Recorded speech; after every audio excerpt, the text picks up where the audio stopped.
Hello friends, welcome to my channel one step to success. तो आप सबका स्वागत है। हम लेकर आ चुके हैं यहाँ पर एक नया सेशन हिंदी के क्वेश्चंस का। सो आप सभी क्लास को ज्वाइन कर लीजिएगा और सभी के सामने पहला क्वेश्चन देखिए है संधि विच्छेद वाले कुछ क्वेश्चंस है। सूर्योदय का संधि विच्छेद क्या है? ऑप्शंस आपके सामने है, देख कर आंसर कीजिए।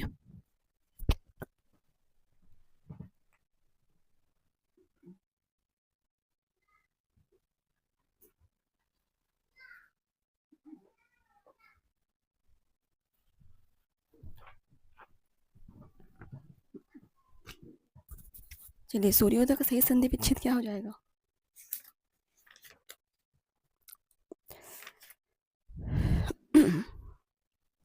सो सूर्य प्लस उदय, option B is right answer. Friends, आगे बढ़ते हैं। क्वेश्चन नंबर 2 आप सभी के सामने है, व्यर्थ का संधि विच्छेद क्या है? व प्लस अर्थ, व प्लस अर्थ, बी प्लस अर्थ, व प्लस अर्थ।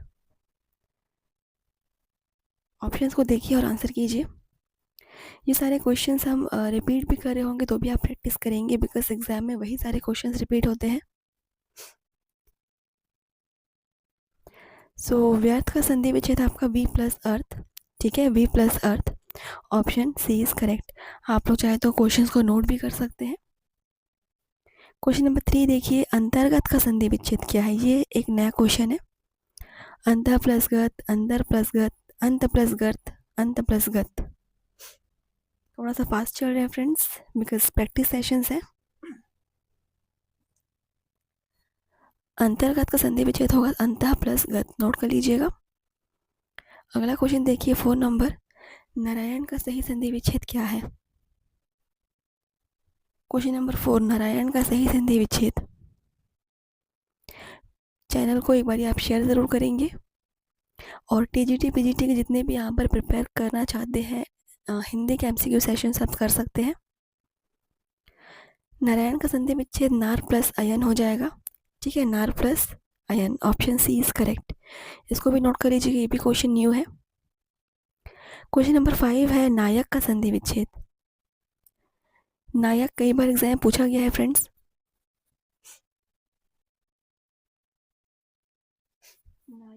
नायक का संधि विच्छेद नय प्लस अक हो जाएगा। ऑप्शन डी, बिल्कुल option D is right. Question number 6 देखिए, साष्टांग का संधि विच्छेद, बिल्कुल न्यू है ये भी आपका। साष्टांग का संधि विच्छेद क्या होगा? सास प्लस टांग, सा प्लस अष्टांग, सा प्लस अष्ट प्लस अंग, सह प्लस अष्ट प्लस अंग।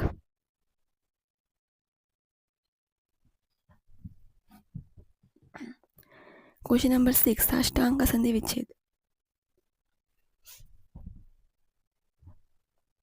तो आंसर हो जाएगा स प्लस अष्ट प्लस अंग। ऑप्शन सी, नोट कर लीजिएगा, न्यू क्वेश्चन है। नेक्स्ट क्वेश्चन नंबर 7 देखिए, नमस्कार में निम्न में से कौन सी संधि है? तो सबसे पहले नमस्कार का संधि विच्छेद कीजिए।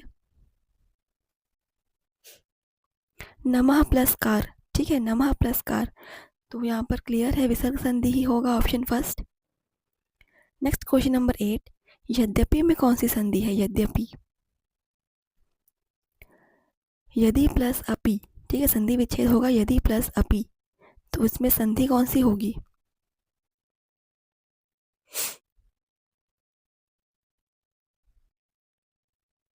बिल्कुल यण स्वर संधि हो जाएगा, ऑप्शन फर्स्ट इज करेक्ट, यण स्वर संधि। क्वेश्चन नंबर 9, वेदर्शी में कौन सी संधि है? वेदर्शी, ये क्वेश्चन भी इंपॉर्टेंट है। वेदर्शी, वेद प्लस ऋषि, संधि विच्छेद नोट कर लीजिएगा, वेद प्लस ऋषि।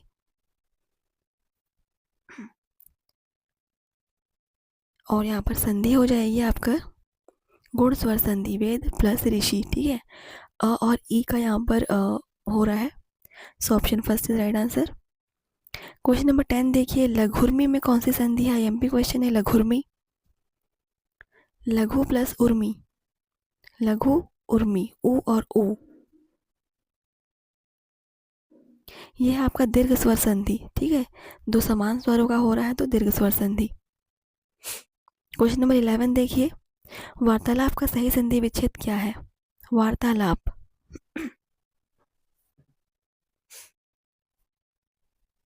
सो वार्ता प्लस आलाप हो जाएगा, वार्ता प्लस आलाप, ठीक है। नोट कर लीजिएगा। अगला क्वेश्चन देखिए 12 नंबर, हितैषी का सही संधि विच्छेद क्या है? चलिए जल्दी से देखिए और आंसर कीजिए। वॉल्यूम आप बढ़ा सकते हैं अपने साइड से। सो हितैषी का हित प्लस एशी, हित प्लस एशी, option C is right answer. Next question number 13, पुनर्जन्म का सही संधि विच्छेद क्या है? पुनर्जन्म, लगभग बहुत सारे क्वेश्चंस आज हमने न्यू भी किए हैं। सो पुनः प्लस जन्म हो जाएगा यहाँ पर, पुनः प्लस जन्म, ऑप्शन फर्स्ट। अगला क्वेश्चन है, निर्मल का सही संधि विच्छेद क्या है? निर्मल, चलिए देखिए और आंसर कीजिए। निर्मल का सही संधि विच्छेद, बिल्कुल न्यू क्वेश्चन है निर्मल भी। निह धन मल हो जाएगा, option B right answer. Next question number 15 है, मुनीश में कौन सी संधि है? मुनीश, मुनि धन ईश, ठीक है, संधि विच्छेद होगा मुनि धन ईश, ई और ई।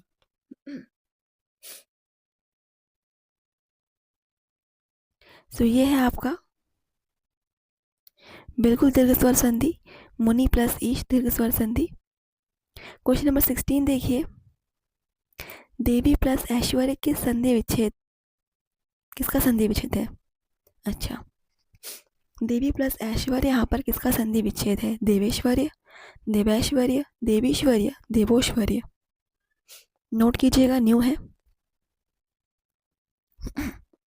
देवी प्लस ऐश्वर्य, यह संधि विच्छेद देवैश्वर्य का। नोट कर लीजिएगा आंसर। क्वेश्चन नंबर 7 देखिए, भौ प्लस उक किसका संधि विच्छेद है? भौ प्लस उक, ऑप्शंस देखिए और जल्दी से आंसर कीजिए। थोड़ा हम फास्ट चल रहे हैं फ्रेंड्स, बिकॉज प्रैक्टिस सेशंस है और हमने कई बार प्रैक्टिस किया हुआ है। सो ये भावुक का संधि विच्छेद है, भौ प्लस उक, और ये भी इंपॉर्टेंट है। क्वेश्चन नंबर 18 देखिए, वाक प्लस मैं किसका संधि विच्छेद है? वाक प्लस मैं, आईएमपी क्वेश्चन, यह है वाग्मय का संधि विच्छेद, option B. Next question number 19, विद्याभ्यास का संधि विच्छेद क्या होगा? विद्याभ्यास, अभी तक हमने विद्यालय का संधि विच्छेद कई बार पढ़ा हुआ है, ये विद्याभ्यास न्यू है। सो विद्या प्लस अभ्यास हो जाएगा, option C is right answer. चलिए नेक्स्ट क्वेश्चन देखिए 20 नंबर, पित्रादेश का संधि विच्छेद क्या होगा? पित्रादेश, पितृ प्लस आदेश, बिल्कुल option B is right answer, और ये आपका एग्जाम में पूछा जाता है। 21 नंबर देखिए, संधि के मुख्य भेद हैं। कितने भेद है संधि के? भेद मतलब संधि के प्रकार, ठीक है, 2, 3, 4 या 5। तो हमारे पास संधि कितने होते हैं? स्वर, व्यंजन और विसर्ग संधि, बिल्कुल। सो इसके 3 भेद हैं, ऑप्शन बी राइट आंसर, स्वर, व्यंजन और विसर्ग। 22 नंबर क्वेश्चन देखिए, दो स्वरों के योग से बनने वाला शब्द किस संधि के अंतर्गत आएगा? जो दो स्वरों के योग से बने, क्वेश्चन को पढ़ के समझिएगा जरूर। सो दो स्वरों के योग से बन रहा है तो वो स्वर संधि ही होगा friends, option D is right answer. 23 number देखिए, निम्न में से कौन स्वर संधि का भेद नहीं है? मतलब स्वर संधि का प्रकार नहीं है, अभी हमने पढ़ा हुआ है। सो दीर्घ संधि भी है, गुण संधि भी है, यण भी है, लेकिन विसर्ग नहीं है। विसर्ग स्वर संधि का पार्ट नहीं है, ठीक है। So option first is right answer. Question number 24, किस संधि में स्वरों का परिवर्तन य, र, ल, व में होता है? ये एक इंपॉर्टेंट क्वेश्चन है। किस संधि में स्वरों का परिवर्तन य, र, ल, व में होता है? इसको नोट कर लीजिएगा। ये होता है आपके यण संधि में, और ये यण संधि की पहचान भी है। आपको कभी भी संधि विच्छेद के मध्य आपको य, र, ल, व ऐसे वर्ण दिखे तो वो यण संधि का ही एग्जाम्पल हो सकता है। क्वेश्चन नंबर 25, सजातीय लघु तथा दीर्घ स्वरों का मिलाकर दीर्घ होने का लक्षण किस संधि में होता है? वेरी वेरी आईएमपी क्वेश्चन है। सजातीय लघु और दीर्घ स्वरों को मिलाकर दीर्घ होने का लक्षण,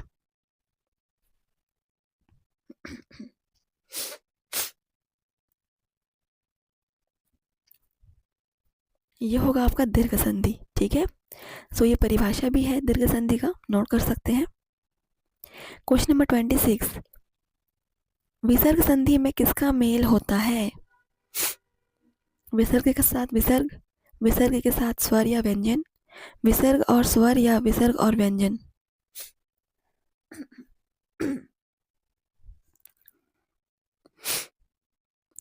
अगर विसर्ग संधि है तो विसर्ग तो होगा ही पहले, विसर्ग के साथ स्वर या व्यंजन, दोनों में से कोई होगा, ठीक है। So option B is right answer. 27 देखिए, आज का संधि वाले क्वेश्चन का लास्ट टॉपिक है ये, लास्ट क्वेश्चन। निम्न में से कौन सा संधि विच्छेद व्यंजन संधि में नहीं आता?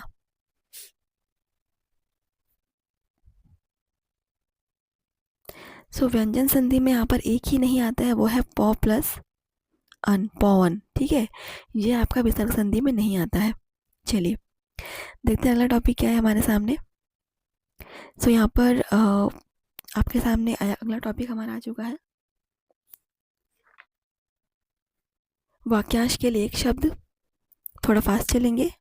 पहला क्वेश्चन देखिए, जिसके समान कोई दूसरा ना हो, इसके लिए एक शब्द। तो जिसके समान कोई दूसरा ना हो वो है अद्वितीय। दूसरा क्वेश्चन, आवश्यकता से अधिक धन का त्याग कहलाता है।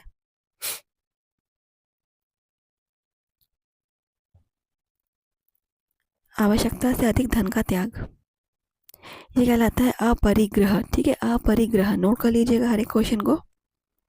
क्वेश्चन नंबर 3, जिसके पास कुछ भी ना हो उसे कहते हैं। जिसके पास कुछ भी ना हो, अकिंचन। Option C is right answer. चलिए अगला क्वेश्चन देखिए, 4 नंबर, जिसका ज्ञान इंद्रियों द्वारा ना हो। जिसका ज्ञान इंद्रियों द्वारा ना हो, क्या होगा?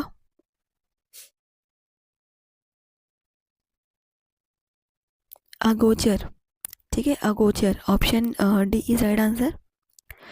अगला क्वेश्चन देखिए, 5 नंबर, जिसे जीता ना जा सकता हो। सभी को पता है, अजय होगा, ऑप्शन बी। क्वेश्चन नंबर 6, सबसे प्रथम गिना जाने वाला कहलाता है। अग्रगण्य, ठीक है, सबसे प्रथम जिसको हम गिनते हैं अग्रगण्य, ऑप्शन डी। क्वेश्चन नंबर 7, वह कवि जो तत्काल कविता करने में कुशल हो, मतलब खड़े खड़े आपके सामने वो नई कविता बनाकर रख देगा, वो है आशु कवि। नोट कर लीजिएगा, आशु कवि। अनेक वाक्य, मतलब कि वाक्यांश के लिए एक शब्द वाला क्वेश्चन हम कर रहे हैं। क्वेश्चन नंबर 8 देखिए, आरंभ से अंत तक के लिए एक शब्द क्या होगा? आरंभ से अंत तक, यह है अद्योपांत, ऑप्शन सी अद्योपांत। इस टाइप के भी क्वेश्चंस बनते हैं एग्जाम में, एक दो। हम हर एक टॉपिक पे यहाँ पर प्रैक्टिस करेंगे। क्वेश्चन नंबर 9, जिसे मापा ना जा सकता हो।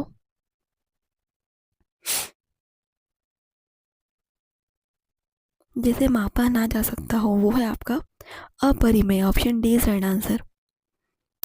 क्वेश्चन नंबर 10 देखिए, परंपरागत उक्ति को कहते हैं।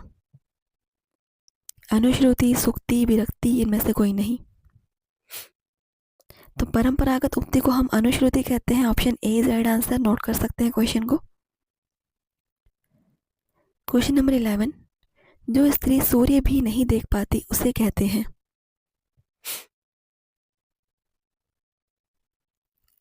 असूर्यपश्या, असूर्यपश्या बिल्कुल बहुत इंपॉर्टेंट है, नोट कर लीजिएगा। अगला क्वेश्चन है, जिसका कोई शत्रु पैदा ही ना हुआ हो उसके लिए एक शब्द। अजात शत्रु, ये क्वेश्चन तो कई बार पूछा गया एग्जाम में। अगला क्वेश्चन देखिए, 13 नंबर, धन को व्यर्थ ही खर्च करने वाला होता है।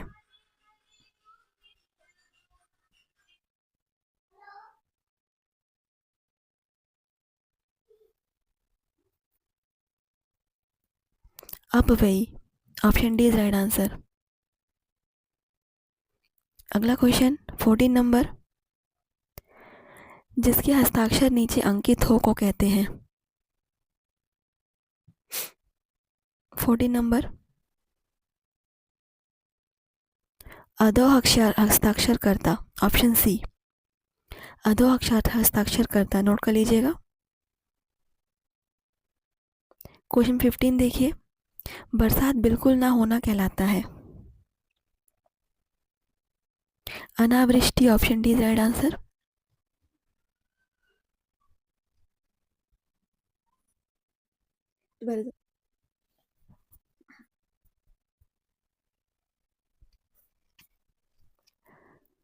अगला क्वेश्चन है 16 नंबर, सरकार के प्रयास से जारी होने वाली सूचना कहलाती है। अधिसूचना, नोट कर लीजिए, अधिसूचना, ऑप्शन डी। क्वेश्चन नंबर 17, जो किसी के प्रति आसक्त हो कहलाएगा, जो किसी के प्रति आसक्त हो। सो आंसर हो जाएगा आपका अनुरक्त, option C is correct answer. Question number 18 देखिए, बहुत दान देने वाले को कहेंगे जो बहुत ज़्यादा दान करता हो। बिल्कुल दानवीर, बहुत ही क्लियर आंसर है। सो आई होप आप सब यहाँ पर क्वेश्चन सॉल्व कर रहे होंगे और वीडियो को शेयर ज़रूर कीजिएगा। क्वेश्चन नंबर 19 देखिए, जो शीघ्र प्रसन्न हो जाए उसे कहेंगे। Ashutosh, option D is correct. जो शीघ्र प्रसन्न हो जाए, आशुतोष यानी भगवान शिव, उनका ही नाम है। क्वेश्चन नंबर 20, जिसकी भुजाएं घुटनों तक लंबी हो उसे कहते हैं।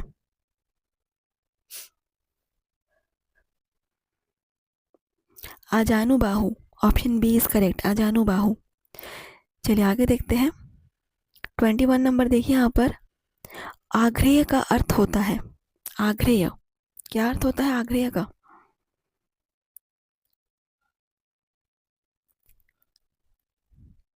सो आग्रेय का अर्थ होता है जिसे जो सूंघा जा सके, जिसकी आप स्मेल ले सको, जिसे सूंघा जा सके। नोट कर लीजिएगा आग्रेय का मतलब। 22 नंबर क्वेश्चन देखिए, जिसकी इच्छा की गई हो वह कहलाता है। इप्सित, ठीक है, जिसकी इच्छा की गई हो, इप्सित, option B is right answer. Question number 23, जो इंद्र पर विजय प्राप्त कर चुका हो। सो इंद्र पर विजय प्राप्त करने वाला है रावण का पुत्र Indrajit, option D is correct, note कर लेंगे। 24 नंबर क्वेश्चन, घटनाओं का कालक्रम से किया गया वर्णन कहलाता है। घटनाओं का कालक्रम से किया गया वर्णन, इतिवृत्त, option first is right answer, इतिवृत्त। 25 नंबर देखिए, जो दो में निष्ठा रखता हो।